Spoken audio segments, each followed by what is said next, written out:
Hello students, मैं doctor Shobha Johri, associate professor in botany, LBS government college Kotputli. मैं आज BSc part third के botany के पेपर थर्ड में जो टेक्सोनॉमी वाला पोर्शन है उसकी फैमिली मालवेसी के बारे में आपको जानकारी दूंगी।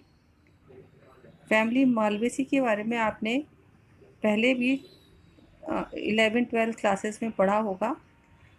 और कॉमन जो प्लांट है इसका वो है चाइना रोज़। लेकिन आज मैं आपको कुछ और प्लांट्स के बारे में भी बताऊंगी और इसके कैरेक्टर्स की थोड़ी डीप स्टडी आज हम करेंगे। ये देखिए, ये फैमिली मालवेसी को बिलोंग करने वाले डिफरेंट प्लांट्स हैं। ये है हिबिस्कस रोजा साइनेंसिस अर्थात चाइना रोज़, और ये है हॉलीहॉक। हॉलीहॉक भी फैमिली मालवेसी को बिलोंग करता है। ये चाइना रोज़ आपने कॉमनली खूब देखा है, अक्सर करके गार्डन में लगा रहता है एज ए ऑर्नामेंटल प्लांट, और इसके डिफरेंट कलर्स भी होते हैं। कई कलर्स में ये प्लांट पाया जाता है। नॉर्मली झाड़ी नुमा ये प्लांट होता है, श्रब्स होता है, और 1 से 2 मीटर हाइट मैक्सिमम इसकी होती है। आगे इसके कैरेक्टर्स देख लेते हैं। अभी ये देखिए और कुछ प्लांट्स के बारे में जो कि फैमिली मालवेसी को ही बिलोंग करता है, उसके बारे में देख लेते हैं। ये देखिए एल्थिया रोजिया है, ये एल्थिया रोजिया, और ये है मालवा। ये सभी प्लांट्स फैमिली मालवेसी को ही बिलोंग कर रहे हैं। और आगे देखते हैं। ये देखिए, ये है अबूटी लॉन। ये अबूटी लॉन का फ्लावर है। ये भी फैमिली मालवेसी को ही बिलोंग करता है। और ये मोस्ट कॉमन गॉसिपियम या कॉटन प्लांट, जो कि आपको पता ही होगा, अक्सर करके इसकी खेती भी की जाती है और इससे रुई प्राप्त होती है। तो ये आपको एक जनरल जानकारी मैंने दी कि कौन कौन से प्लांट्स जो आपके चारों ओर प्रेजेंट होते हैं वो फैमिली मालवेसी को बिलोंग करते हैं। अब देख लेते हैं फैमिली मालवेसी के मुख्य कैरेक्टर्स क्या हैं। ये देखिए, these all flowers belong to family Malvaceae, जो कि पिछली स्लाइड्स में मैंने आपको दिखाई है। This family has 75 genera and 1000 species confined to tropical and subtropical regions of the world. In India, 22 genera and 110 species are found in warmer parts. Bharat में जो कि गर्म प्रदेश हैं उनमें इनकी 22 जनरा और 110 स्पीशीज़ पाई जाती हैं। मुख्य वेजिटेटिव कैरेक्टर्स क्या हैं? ये देखिए, एनुअल या पेरिनियल प्लांट्स होते हैं। एनुअल मतलब वार्षिक, एंड पेरिनियल का मतलब बहुवर्षीय, अर्थात 2 से अधिक वर्षों में अपना जीवन काल पूरा करने वाले। Some are soft wooded tree, जो कि बॉम्बेक्स इसका एग्जाम्पल है। Plants are generally mucilaginous, stem erect, cylindrical, jointed, branched, solid and hairy. Herbaceous stems have stellate hairs on them. आगे मैं आपको इसके फ्लावर्स के बारे में बताऊंगी, और उसमें जैसे एक्टिनोमॉर्फिक एंड जाइगोमॉर्फिक टर्म्स का यूज़ होगा, तो यहाँ पर मैं आपको एक्सप्लेन कर देती हूँ। जैसे ये एक फ्लावर है, इस फ्लावर को अपन किसी भी प्लेन से काटें, चाहे ऐसे चाहे ऐसे चाहे ऐसे चाहे ऐसे, तो ये 2 इक्वल पार्ट में डिवाइड हो जाता है। ऐसे फ्लावर को हम कहते हैं एक्टिनोमॉर्फिक फ्लावर। जबकि ये वाला फ्लावर आप देखेंगे, इसको एक निश्चित प्लेन से काटने पर ही ये 2 इक्वल पार्ट में डिवाइड होता है। अगर हम इसको ऐसे काट देंगे, अगर हम इसे इस तरह से काट देंगे, तो ये दोनों पार्ट जो है वो इक्वली नहीं आए। तो इस तरह से ये वाला प्लांट जो है वो एक्टिनोमॉर्फिक नहीं है, बल्कि ये जाइगोमॉर्फिक है, क्योंकि एक ही निश्चित प्लेन से ही 2 इक्वल पार्ट्स में डिवाइड होता है। तो ये टर्म्स मैं आगे प्रयोग करूँगी, इसलिए आपको मैंने यहाँ पे समझा दिया है कि एक्टिनोमॉर्फिक एंड जाइगोमॉर्फिक क्या होता है। इसके अलावा एस्टाइवेशन भी आपको बताऊँगी मैं कि कोरोला एंड कैलिक्स में जो सेपल्स एंड पेटल्स पाए जाते हैं वो आपस में किस तरह से विन्यासित रहते हैं, तो उनके विन्यास को हम एस्टाइवेशन कहते हैं। ये देखिए, जब ये सारे सेपल्स एंड पेटल्स एक दूसरे से बराबर स्पर्श कर रहे हों तो ये कहलाता है वेलवेट एस्टाइवेशन। और इस तरह से ये देखिए, इम्ब्रिकेट है, क्विनक्विंशियल है, और ये इम्ब्रिकेट है। तो डिफरेंट टाइप के ये एस्टाइवेशंस हैं जिनका प्रयोग हम आगे की स्लाइड्स में करेंगे। अब ये देखिए, एक हम टर्म यूज़ करते हैं hypogynous, perigynous and epigynous flower, या सुपीरियर एंड इन्फीरियर फ्लावर। तो ये सुपीरियर एंड इन्फीरियर क्या होता है ये भी हम बता देते हैं आपको। ये देखिए, ये एक फ्लावर है जिसका कि डायग्रामेटिक हमने आउटलाइन डायग्राम बनाया है, उसमें ये पार्ट थैलेमस है, ये थैलेमस है। इस थैलेमस के ऊपर की पोजीशन में ये ओवरी है, एंथर्स हैं और ये पेटल्स वगैरह हैं। तो अर्थात थैलेमस से पोजीशन ओवरी की ऊपर है, तो ये वाला फ्लावर कहलाएगा हाइपोगाइनस या सुपीरियर। जबकि ये बीच वाला जो है जिसमें थैलेमस की पोजीशन बीच में है, थैलेमस में आधी धंसी हुई ओवरी है और आधी बाहर है। और इसी तरह से एंथर्स एंड पेटल्स वगैरह का भी ओरिजिन आधी ऊंचाई पर ही है।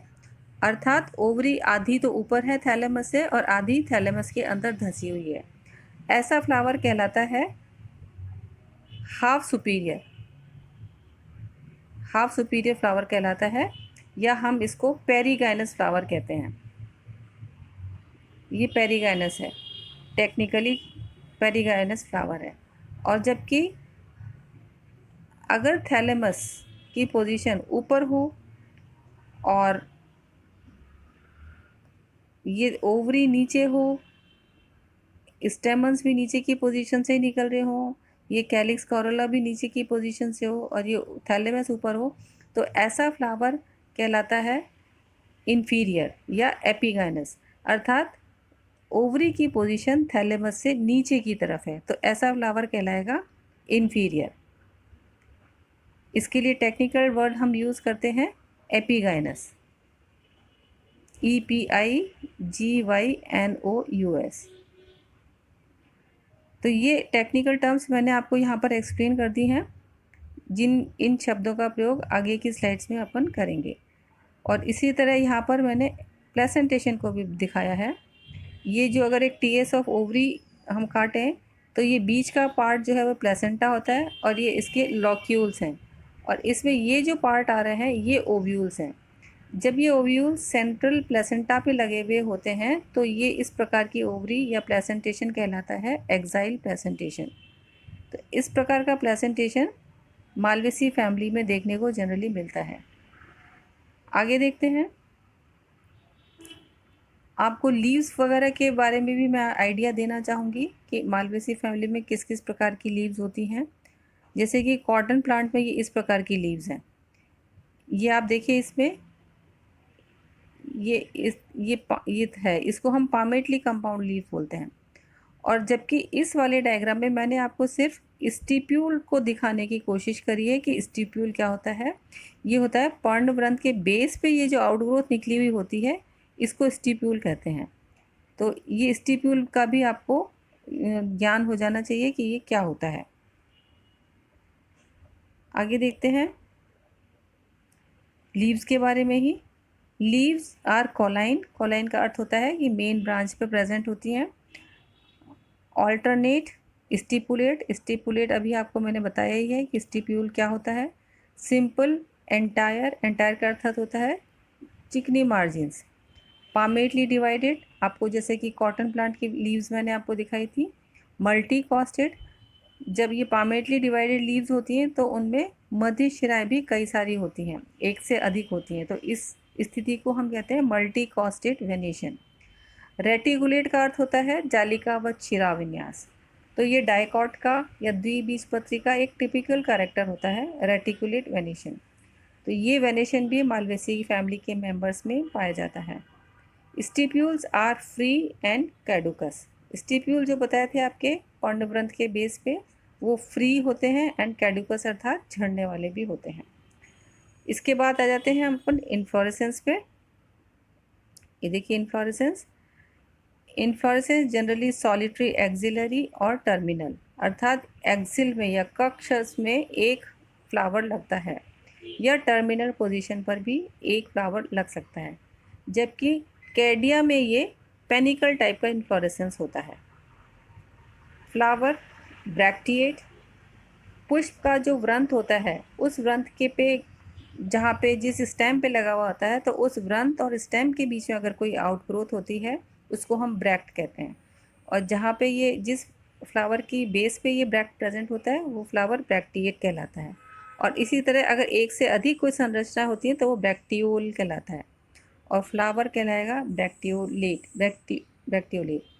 पेडिसलेट भी होता ही है। कंप्लीट, साइक्लिक एंड हर्मेफ्रोडाइट अर्थात बाइसेक्सुअल। एक्टिनोमॉर्फिक अभी आपको बताया ही था मैंने, एक्टिनोमॉर्फिक क्या होता है, पेंटामेरस एंड हाइपोगाइनस। ये सभी टर्म्स मैंने अभी आपको एक्सप्लेन करी थी। कैलिक्स देखिए, कैलिक्स में सेपल्स 5 होते हैं, फ्री होते हैं, वेलवेट एस्टाइवेशन होता है। जो ये एस्टाइवेशन मुख्य रूप से बड कंडीशन में देखने को मिलता है। इसके बाद आ जाते हैं कोरोला पे। कोरोला में भी पेटल्स 5 होते हैं, फ्री होते हैं, बेसली कोनेट विद स्टैमिनल कॉलम, अर्थात बेस से स्टैमिनल कॉलम से जुड़े हुए होते हैं। एस्टाइवेशन इसमें भी जनरली ट्विस्टेड होता है या फिर इम्ब्रिकेट टाइप का होता है। एंड्रोशियम इनफाइनाइट संख्या में होते हैं, मोनोएडल्फस होते हैं। Filaments united to form a staminal canal, जैसे कि आपको पता ही होगा कि चाइना रोज़ में आप देखते हैं कि स्टाइल के चारों ओर एक स्टैमिनल कैनाल बना लेते हैं, स्टेमन्स के फिलामेंट्स आपस में जुड़ करके। In Bombax stamens are pentadelphous. Gynoecium देखिए, carpels 5, fused and ovary superior, 5 locules, many ovules in each locule, axile presentation, styles connate at below, stigma pentaphyid। इसके बारे में आपको मैं आगे बताऊंगी। ये देखिए, इसमें आप देखिए ये सारा एंड्रोशियम एंड गाइनोशियम है चाइना रोज़ के। ये पूरा पार्ट जो है ये एंथर लोब्स हैं देखिए, और इन एंथर लोब्स का जो फिलामेंट पार्ट है, ये सब सारे एंथर्स का फिलामेंट पार्ट आपस में जुड़ गया है और बीच में इसकी स्टाइल होगी और उसके चारों ओर इन्होंने एक स्टेमिनल कॉलम बना लिया है। और ये पार्ट जो है ये स्टिग्मा है, और स्टिग्मा पेंटाफिड अर्थात 5 में विभाजित होती है। ये देखिए 1 2 3 4 5। तो ये androecium and gynoecium of China rose हैं। फिर देख लेते हैं fruit. Fruit generally Malvaceae family में लॉक्यूलिसाइडल कैप्सूल होता है, ज़्यादातर हिबिस्कस में एंड गॉसिपियम में भी, जबकि साइडा में ये शाइजोकार प्रकार का होता है, मालवा में भी शाइजोकार प्रकार का होता है, और बेरी प्रकार का होता है ये मालविस्कस में। फ्लोरल फार्मूला यहाँ पे इसको ठीक से नहीं बन पाया यहाँ पे, लेकिन इसको यहाँ पे मैंने दिखाया है। ये फ्लोरल फार्मूला है, bracteate, actinomorphic, bisexual, epicalyx infinite, calyx 5, Corolla 5, androecium infinite, और कोरोला से एंड्रोशियम जुड़े हुए होते हैं, तो ये कंडीशन कहलाती है एपीपेटलस। गाइनोशियम में 5 कार्पल्स और जुड़े हुए आपस में, ये फ्लोरल फार्मूला होता है।